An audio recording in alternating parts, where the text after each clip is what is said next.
महत्वाची बातमी सुरुवातीला पाहूया। पुण्यातल्या पोटनिवडणुकीसाठी आता मतदानाची वेळ संपलेली आहे। कसबा आणि चिंचवड विधानसभा मतदारसंघातील पोटनिवडणुकीसाठीचं मतदान पार पडलंय। या मतदानाला अत्यंत थंड प्रतिसाद मिळाल्याचं दिसतंय। कसब्यात संध्याकाळी 5 पर्यंत 45.25% तर चिंचवडमध्ये संध्याकाळी 5 पर्यंत अवघं 41.10% इतकंच मतदान झालंय। या पोटनिवडणुकीत भाजप आणि महाविकास आघाडीची प्रतिष्ठा पणाला लागलेली आहे। कसबा मतदारसंघात भाजपचे उमेदवार हेमंत रासने यांच्या विरोधात काँग्रेसचे रवींद्र धंगेकर निवडणूक लढवत आहेत, तर चिंचवडमध्ये तिरंगी लढत आहे। दिवंगत आमदार लक्ष्मण जगताप यांच्या पत्नी अश्विनी जगताप यांच्या विरोधात महाविकास आघाडीचे उमेदवार नाना काटे निवडणूक लढवत आहेत, तर अपक्ष उमेदवार राहुल कलाटे देखील निवडणुकीच्या मैदानात आहेत।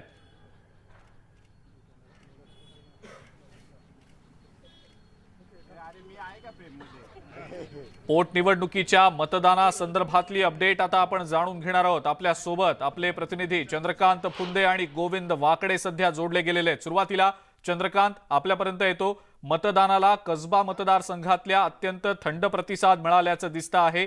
चंद्रकांत, काय नेमकं मतदानाच्या टक्केवारीविषयी सांगता येईल?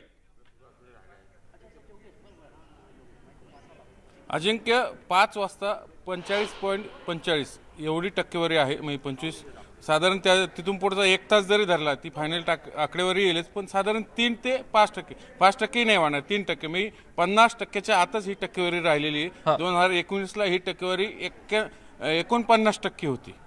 म्हणजे टक्केवारी गेल्या वर्षीपेक्षा, अर्थात बाय इलेक्शन असलं का टक्केवारी घसरतेच, पण यावेळेस तुला सांगतो, जर 40-42% मतदान राहिलं असतं तर भाजप जिंकलं असतं असं सांगितलं जातं। पण आता ही टक्केवारी वाढली, ही वाढीव टक्केवारी नेमकी कुणाला फायदा देणार?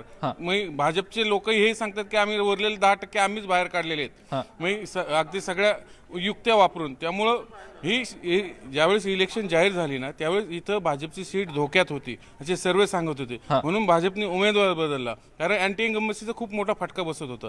त्यानंतरही ही इलेक्शन जर धंगेकर विरुद्ध रासने झाली असती तर निश्चितच धंगेकर विजय झाले असते, पण भाजपने ही इलेक्शन ठरवून हिंदुत्वाच्या मुद्द्यावर नेली, ठरवून।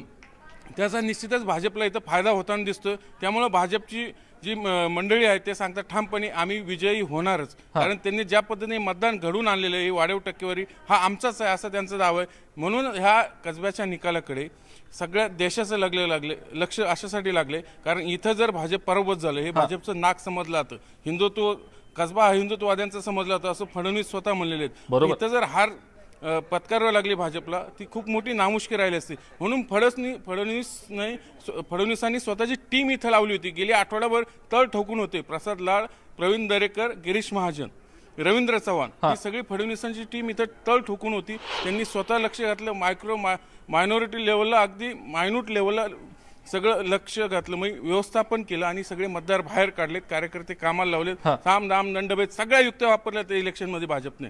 म्हणूनच काँग्रेसने आरोप केला की भाजप पैसे वाटतं, सगळं झालं। नंतर काँग्रेसने प्रचंड स्टंटबाजी केली, त्यातनं परसेप्शन क्रिएट केलं। सुरुवातीला ब्राह्मण समाज नाराज, नंतर हे पैसे वाटपाचा आरोप, त्यानंतर आमचं धंगेकर खूप कामाचा उमेदवार, त्याची माउथ पब्लिसिटी, या समोर रासने कुठेच टिकत नव्हते। म्हणजे दोन्ही बाजूंकडनं दावे प्रतिदावे होत होते, आरोप प्रत्यारोप देखील झाले अनेक महत्वाच्या मुद्द्यांवर। पण आता मतदानाची टक्केवारी जी आहे ती येत्या 1 तासामधली जी आपण बघितली असेल, 5 पर्यंतची टक्केवारी आपल्यापर्यंत आलेली होती। आता 1 तास उलटून गेल्यानंतरची शेवटची टक्केवारी मतदानाची नेमकी कितपत असते हे देखील पाहणं महत्त्वाचं ठरणार आहे।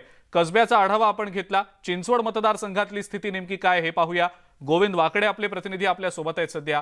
गोविंद, चिंचवड पोटनिवडणुकीच्या मतदानाची अंतिम टक्केवारी समोर येताना दिसतीये का? 5 वाजेपर्यंत 41% ही मतदानाची टक्केवारी होती।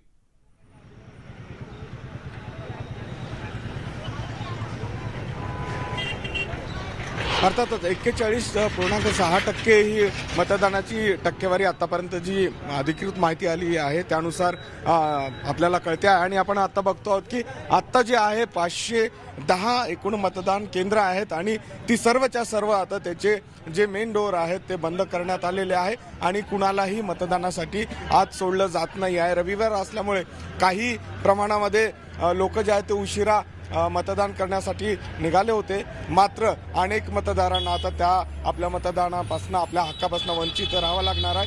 ही 6 नंतरची जी आकडेवारी आहे ती 45 ते 48% एवढी जाईल असं अंदाज बांधला जातोय. मात्र एकूण जर बघितलं तर ही निवडणूक आहे ती अत्यंत चुरशीची होते. दिग्गज नेते इथेही आले. पिंपरी चिंचवड महानगरपालिका अनेकांचं लक्ष आहे आणि मध्यावधी लागल्या तर त्याची ही तयारी किंवा रंगीत तालीम या निवडणुकीत केल्या गेली. माझ्यासोबत या शहरातले ज्येष्ठ पत्रकारी आहेत, कार्यकर्ते आहेत. काय वाटते तुम्हाला, आता जी मतदानाची टक्केवारी झालेली आहे ती समाधानकारक आहे का? समाधानकारक आहे. 5 वाजता जवळजवळ महिलांचं मतदान 39% व पुरुषांचं 43% आसपास झालं होतं.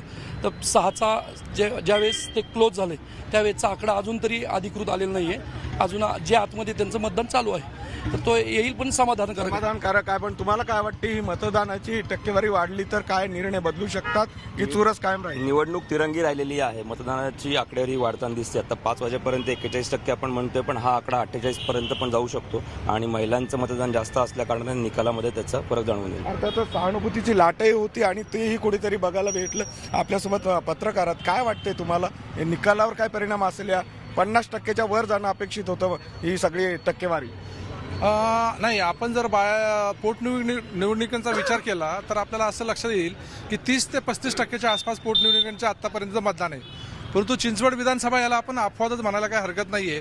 कारण 5 वाजेपर्यंत जर 40%च्या पुढे गेले होतं, जवळ 42 ते 43%. आता आम्ही माहिती घेतली तर साधारणतः 48 ते 50%च्या आसपास बहुतांश बूथवर मतदान झालेलं आहे. त्यामुळं ही नक्कीच निवडणूक चुरशीची राहील आणि बघूयात आपण काय होतंय ते. अर्थातच अजिंक्य, जर बघितलं तर मतदानाची टक्केवारी वाढेल अशी अजूनही अपेक्षा आहे. हा, बरोबर आहे. बघूया आपण अंतिम टक्केवारी नेमकी कितपत असते ते. गोविंद आणि चंद्रकांत दोघांचेही आभार. आपण